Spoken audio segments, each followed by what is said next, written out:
retired metalhead weatherman here. Hopefully you guys are doing well. So it's been a long weekend, a lot of running around. So unfortunately, I didn't get as many opportunities to really post like I would have liked to. So I apologize for that.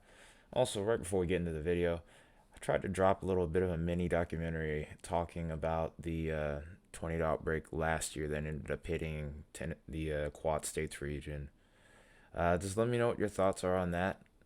If you want me to do another one potentially, definitely let me know. There's a few that I had in mind, but I'll only do it if you guys are really interested in it. So far, it seems like it's not doing too bad on the views. A few people seem to like it. But yeah, just definitely let me know your feedback on it. But anyway, we're not here for any of that. Let's go ahead and get into the weather here because there is a boatload to talk about. In fact, this might be a pretty long video. So we'll start out with the wintry side of this system. And we have a boatload of winter weather watches, warnings, and advisories here. A little further to the east now, we have winter storm watches that include the UP of Michigan. We have northern Wisconsin in play here. This is in the area in more of the navy blue color. Then as we start to go towards more of a purple color, we have the winter weather advisories here. This is where we could expect potentially 1 to 3 inches at the very least in these regions. And then once we get past these winter weather advisories, we get to the winter storm warnings in the pink here, where we could expect about 4 to 6 inches of snow or more. And and then actually, uniquely enough, we also have what looks to be an ice storm warning here from the looks of it. I'm actually going to click that here because I didn't see that earlier. There was a little area where we could be expecting some ice accumulations over towards northwest Iowa, and that pretty much confirms it right there. So I did see that right. That is an ice storm warning over here, so definitely beware. A lot of things have changed in the last couple of days with this storm system. Unfortunately, I couldn't cover it all. Was trying to, I definitely was. But beyond the ice storm warnings and the winter storm warnings, we also have blizzard warnings over here on the western half of South Dakota here. It's where we're expecting winds above 35 miles an hour for about 4 hours at a time, for over 4 hours, along with blowing snow and limited visibility. So unless it's like an emergency, like sky is falling down type of emergency, don't go out in this because this is not something to mess around with. But we're looking at the western half of Wyoming here, potentially involved here. Parts of western Nebraska. Also, we have parts of western South Dakota here. Even a small little bit of Montana involved too in this blizzard warning. So be on guard for those conditions. There is potential, even though I don't think it'll be in the full duration. I think there could even be temporary blizzard conditions further east of where these blizzard warnings are issued. So we'll keep that in mind as well. So let's go ahead and take a look at the temperatures over the next, I would say, 48 hours. We're just going to use the blend of models here from the National Weather Service to get our totals from this one, just to try to keep my RAM usage low on this computer as it's pretty old. So we'll start out by looking things about 16 hours out. This is heading into tomorrow morning. That cold air is really starting to stretch out into the west here. And from the west, it's really starting to move in from the west, excuse me. We're getting temperatures in the single digits here. Very alarming, actually, because with those high winds that will also be existing on the backside of the storm once the more significant weather moves out, there could be some issue with the wind chill here. So definitely try to make sure that you're warm, because this is not only great weather to get sick in, this is weather where you could start to look at the potential for frostbite. Let's roll this forward all the way to about 24 hours from now, and we can see that those teens are starting to stretch a little bit further to the east here, so we'll have to watch out for that. And then that cold air is really going to start to blossom out once we get into Wednesday, over towards the Missouri Valley here, towards the Great Lakes, excuse me. And eventually we'll be looking at the east potentially being involved too as we get towards Friday. Eventually the northeast will get a piece of this as we get towards Saturday. So this storm will pretty much be affecting the country throughout the course of the week. It's a good reason that some of us have called this a cross country type of storm. And once we get towards Sunday, even take a look at how far south these cold temperatures push, all the way down towards the southeast as well. Some places could be below freezing in the mornings. And we'll have to watch over towards the Appalachians for even some snow potential here. We'll have to see how things develop with that, but nonetheless, a lot of interesting developments here. Let's actually look at the wind gusts too and go from that point. So the main areas of concern, as I mentioned before, I'm mainly looking over towards the Dakotas, but we'll also look at these areas a little bit further to the south here where we can expect severe weather, simply because we know the wind energy around here is going to be crazy as well. The storm system just has a boatload of wind energy in general, so it's going to be, we're going to see expect to see some pretty high totals here. In fact, we're already seeing one area over towards New Mexico that had 50 mile per hour wind gusts as is. I only anticipate that to continue and, if anything, intensify. So we'll run this up into Tuesday morning. And even towards the southern plains, we're dealing with plenty of areas that could be seeing up to about 20, 30 mile per hour wind gusts. Here's our blizzard. Here's where the highest likelihood of blizzard conditions exist. We have some areas that we're looking at about 35 to some places even 52 miles an hour in gust. And that's just from me dragging the cursor over it. So there could be areas that'll still be higher than that from what I've missed. We'll move this into Tuesday here. And while, like I said, the time frame for blizzard conditions to form is 4 hours of blowing snow and visibility less than a quarter of a mile. I don't think we quite get there in all of these areas, but I wouldn't rule it out either. It wouldn't surprise me if a full-on blizzard were to take place here as well, because you technically don't even have to have falling snow. The wind can just come in behind the system and still do that. So I have to just see how things go. But you can even look towards the southeast though by Tuesday evening towards Wednesday. We're getting gusts up to about 42 miles an hour between the Arkansas-Tennessee borderline here too. Again, just a great great representation of just how much wind energy is with the system. Even back here, the storm system is still working its way off to the east, we're still dealing with lingering winds all the way back toward the Dakotas and parts of the northern plains, which is insane. And it's not really until the weekend over where that region starts to have some decrease in wind speed, but even then, it just doesn't seem like it wants to go away. Like it's not going to let go. And it isn't really until the weekend, like towards Sunday, when these winds start to die down a little bit. But even so, we're in a spot where the jet streams is going to be starting to pull in that cold air bit by bit here as we look towards next week. And this is more than likely going to become a factor around Christmas time. So if you're planning to go out anywhere, just kind of make sure you're a little bit more insulated than usual, especially over towards northern plains. So let's go ahead and look at the snowfall totals and even the ice totals here, because like I said, there's a lot to cover with this system. This is going to be a long video. The first half of this will definitely be covering the snow side of things, and then the severe weather side will come afterwards. So let's go ahead and get into the totals 24 hours from now. And really, the snow has started to fall, but not in its entirety. But 24 hours from now, we could already be seeing up to about 6 to 8, some places even up to about 10 inches or more of snow. And this is over towards western Nebraska here, and parts of southwestern South Dakota here too. Keep in mind, this is also an area where our blizzard conditions are most likely right now. We'll watch that snow shield start to extend further north, and then we have some pockets here where we're looking at about maybe close to a foot of snow, if not more than that. Some places may get up to about 20 inches based off of this here.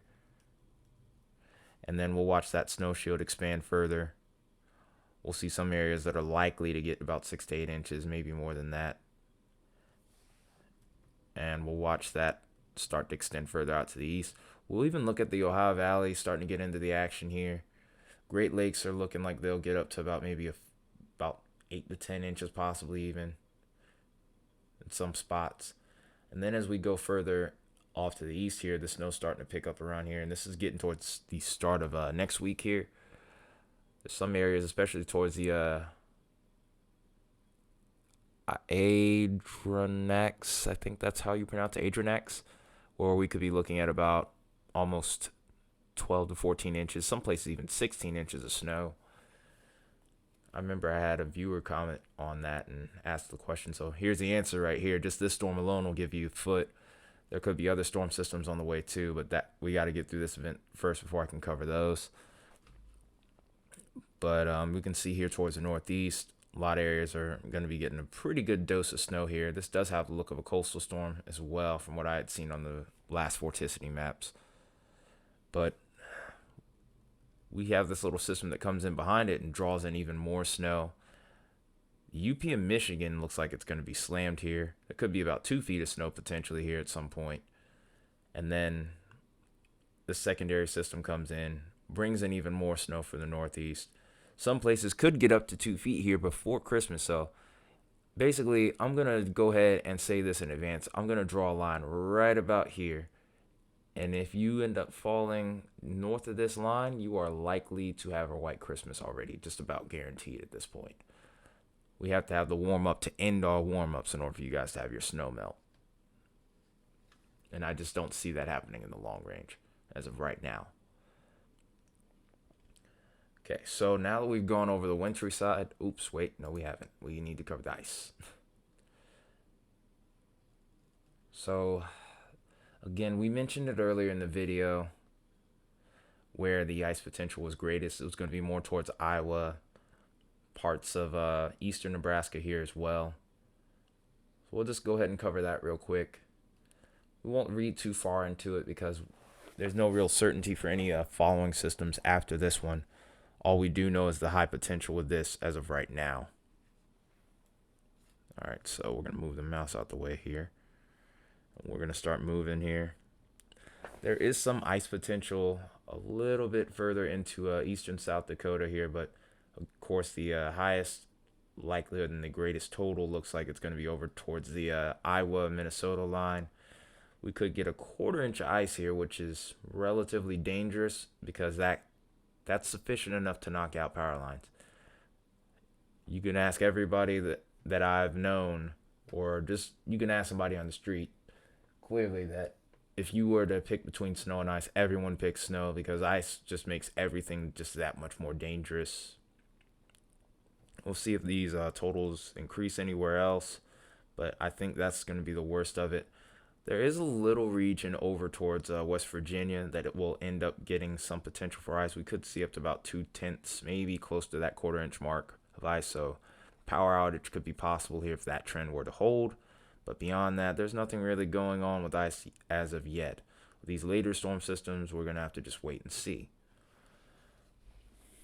All right, so now that we've covered the wintry side, let's go ahead and go into the severe side of things. As of right now, things are quiet, but storms look like they're preparing to fire over these regions right now. So business, I anticipate, will be picking up very shortly over this region. All hazards are possible even tonight. There is actually a slight risk, and it's partially driven by a tornado threat as well as a damaging wind threat. So here's our categorical outlook here.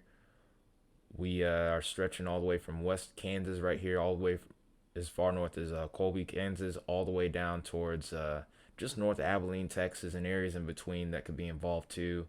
We could say Wichita Falls, Fort Sill, Norman, Oklahoma City, Woodward, Liberal, and of course Garden City. And then, of course, we can't disinclude Abilene, which is in the marginal risk, alongside eastern portions of maybe Lubbock. And then we have Tulsa just sitting outside here. Fort Worth is in this marginal risk as of right now. Dallas, you're just outside of it. And then we also have Denton, Texas, Louisville, Texas, and Abilene. I already mentioned Abilene. Oops.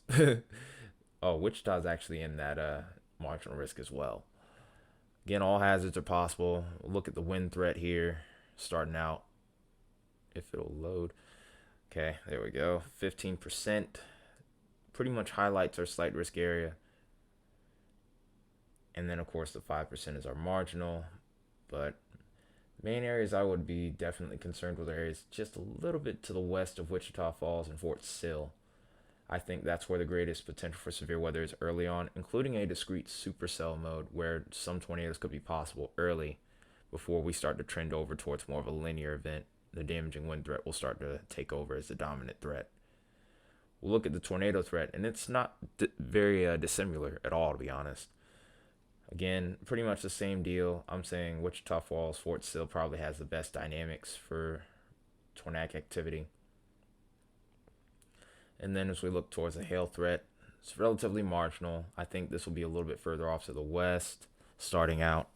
But it does kind of push a little bit further north as we get towards that center point of that low pressure. I also wouldn't even rule out the potential of maybe some thunder snow, even towards western Nebraska and parts of South Dakota. So we'll be looking really closely at that. Be interesting to see how that unfolds here. Let's go to day 2, which is our main event. This is the day that we've been talking about for a while on the channel. The little bit that I did get to post was mainly about this. I wish I posted more about some of the other days, because there's actually 4 days of slight risk now, or at the very minimum. Of course, this day has been an enhanced risk for a while and still is at the moment.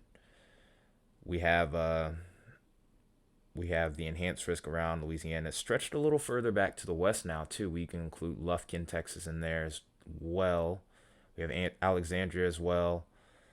And then we've had our slight risk stretch a little bit further to the east.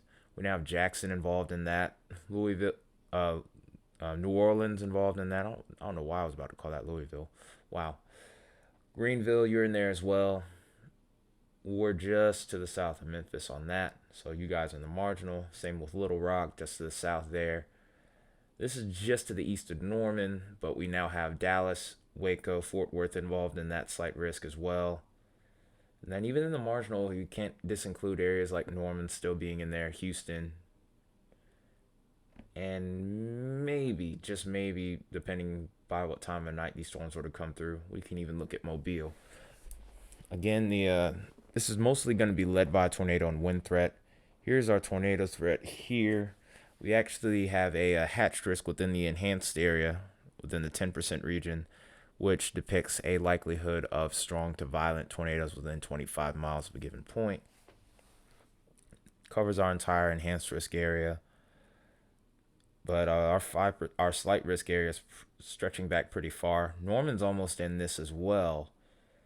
But New Orleans, you're in that 5% tornado threat area. Waco, you're in there as well. Dallas, you're definitely in that. Jackson, Mississippi, you're in there as well as Greenville, Mississippi. But tornado isn't impossible in areas, especially like Houston, Norman, Little Rock, and maybe just to the south of Memphis. So the same can pretty much be said with our wind threat as well. Wind threat stretches a little bit further north. There's a little bit of a nose that pops up and even starts to include Jackson, Tennessee, and Memphis. Of course, this is a marginal threat, though, so there is a chance that it may not occur, but we'll see what happens with that. And then, of course, our hail threat. We have our slight risk there within our enhanced risk region. And then a little bit further off to the west, the hail threat kind of diminishes more. Of course, we can't disinclude anyone in our marginal area too. We'll go on to day 3, and then our area eventually stretches a little bit further to the south. We start to lose a little more of that instability, but this is a day that's a little bit more discounted right now. I think this could be a sleeper. I've seen some of the soundings and hordeographs over these regions, and it's interesting. Some of them, I even saw a significant tornado threat because the Cape values are a little high over around this region. Still a good shear profile. We'll have to watch this area. But over towards Mobile is an area of greater interest. I think a locally higher severe weather threat might be possible there as of right now. But again, we have New Orleans involved in this slight risk. Jackson, Mississippi, you're kind of hanging on the cusp. I think you're leaning more towards the marginal risk. Dothan will be watching you guys. Panama City as well. Tallahassee, you're in that too. And then some areas just over to the south here, just over to the southwest of Georgia. We're looking at you as well. Southern Alabama, maybe even Enterprise will be looking at a marginal risk, maybe even a slight risk for severe weather for you guys. We'll have to see how it unfolds there, but looks interesting for sure. We'll talk about that in a minute. Then we actually also have a day 4 slight risk, by the way, which covers the panhandle of Florida here. Then Central Florida is involved in this as well.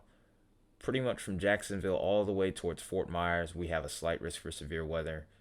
I do think this is mostly going to be more of a wind threat, but we can't rule out tornadoes as well, as there's going to be some ample fuel over this area most likely. We'll also be keeping an eye on areas a little further north. Charleston, I can't rule you out of this either. We have Savannah involved in there too. We have Brunswick, Georgia involved. We have Vidalia, Georgia as well. We'll have to see how much further north this could potentially stretch. I do think this area is probably going to be the most accurate, but it'll be interesting to see how far they go with the marginal threat too. But I do think by this point we're going to be looking at more damaging ones on the northern side of this, and more of a tornado threat towards the central and southern part of the slight risk here. I do think this area may shrink as well too, so a little bit of uncertainty there, but high likelihood of severe weather. Let's go ahead and start looking at the stuff on the models here. So I'm just trying to get this to load up here. So we're mainly going to be talking about the parameters over the next 3 days, I would say. We'll cover Thursday more so in tomorrow's videos. I'll be putting up 2 videos over the next couple of days to kind of cover everything. But as of right now, we're going to be mainly looking at everything starting with tonight. Now, this kind of sums up also the amount of wind energy this system has. This is the low-level jet here. And keep in mind, while this is normally referred to as tornado juice, this is just more so indicative of wind in this situation. Only if you have severe thunderstorms over these regions would you have to be concerned with an actual tornado threat.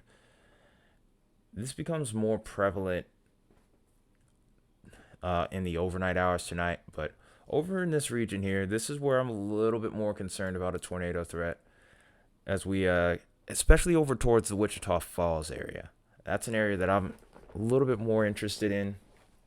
I do think the storm relative felicities are pretty decent over there. Not to mention the just the overall wind profile is good. One thing that's going to limit this severe weather threat, though, however, as you can see here on our sounding, is our air temperatures. You can see that dew point is near 60, which would be ideal, but this air temperature is what's going to limit things, and it's ultimately going to result in a lower Cape value and a harder time to develop severe weather. But if you look at this hordeograph here, there's a decent little curve right here. So there's a decent amount of wind energy at the low levels of the atmosphere. It's 167 meters squared per second squared. So that just goes to show what we have going on here as far as the wind is concerned. But that instability just really isn't quite there. All right, so we'll exit out of this, and then we'll keep moving the low-level jet along here. And really, like I said, this wind energy is going to be surging up to the north. Like, again, the only issue is we're a little too stable in a lot of these regions. This is going to be closer towards the Oklahoma City area where we get the sounding, and I'm not expecting a whole lot out of it simply because look, the air temperature's 53 degrees. Dew points aren't going to be rich dew points aren't going to be reaching that far north. But again, look at that curve in the hordeograph here. And I think this is also a part of why we're so concerned about Tuesday, because when we move this along, this low-level jet doesn't really weaken too much. If anything, it kind of strengthens. And as we get towards about, I would say, 3-4 o'clock, we still have a low-level jet around Arkansas and parts of Louisiana where we're sitting at about 50 to 60 knots, easy. With that kind of with that kind of wind profile and with more ample dew points and a much more intense warm sector, this is where things will most likely begin to go off here. I'm gonna go out a little bit ahead of this big wind maximum here. We're gonna see if there's any discrete cells that kind of pop up too as we go to the reflectivity. But you can clearly see here though, just by looking at this wind maximum, just by looking at this hordeograph again, same story. Strong curvature right here. I do think that as time goes on, this area will eventually change over to probable hazard type of tornado. But you can look here and see dew points in the 60s, temperatures in the mid 60s, lapse rates galore towards the low to mid levels of the atmosphere. Tornado genesis definitely seems more favorable here than over towards Texas and Oklahoma. Not to say that it can't happen over there in Texas and Oklahoma, but this is what you would look for in a more ideal severe setup.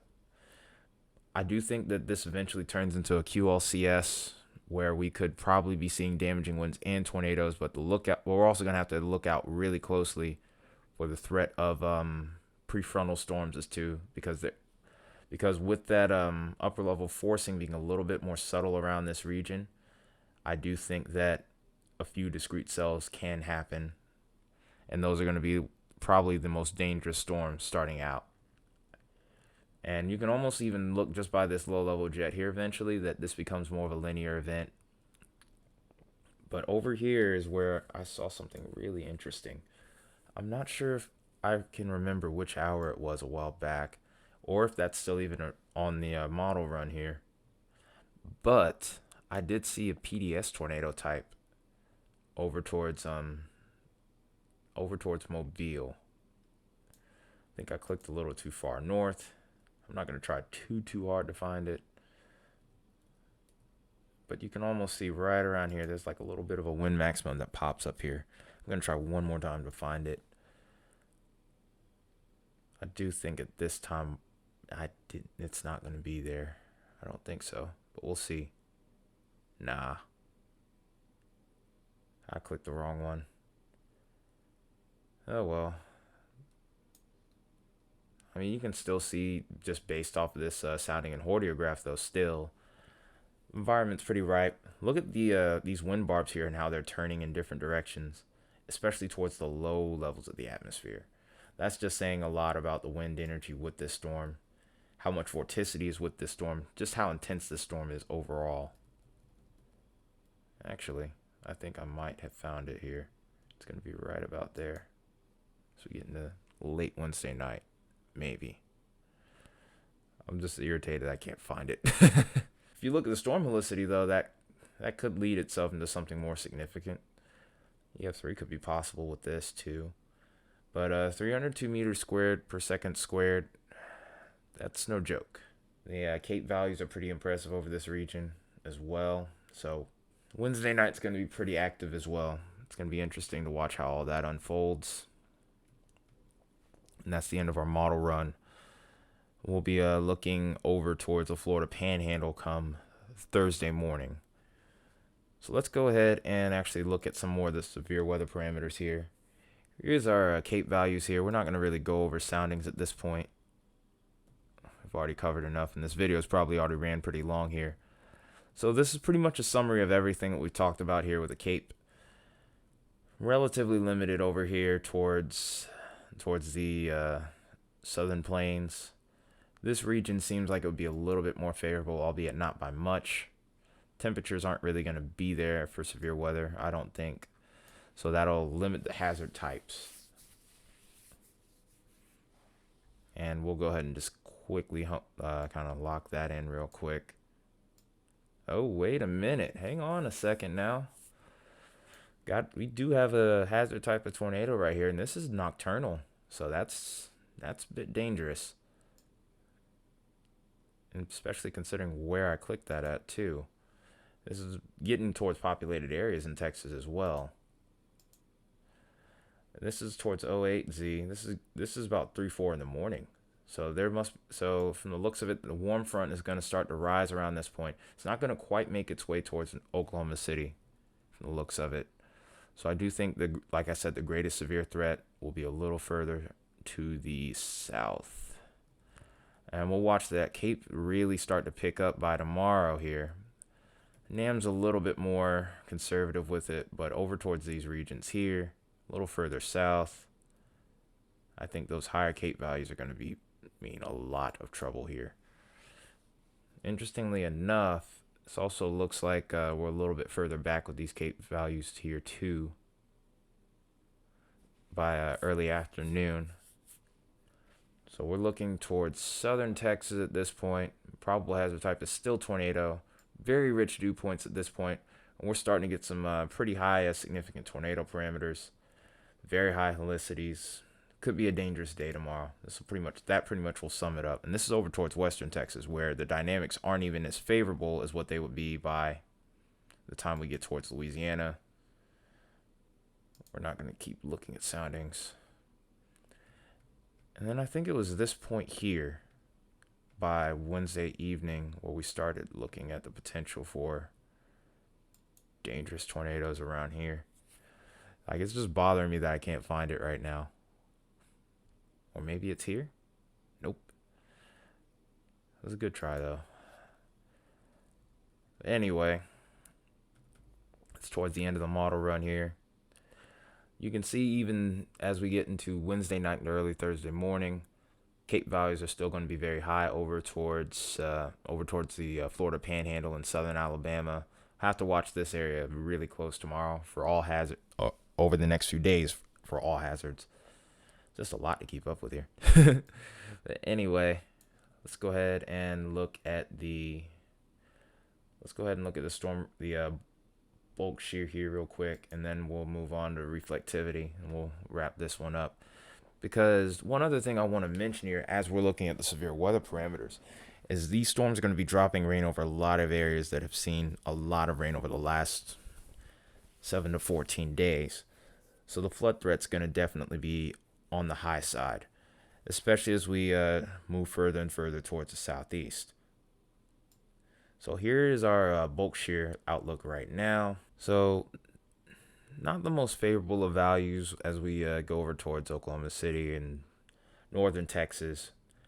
But as we move this along on Tuesday, the bulk shear kind of intensifies a bit more as we go towards eastern Texas and western Louisiana. We're starting to get into that 60 knot territory here.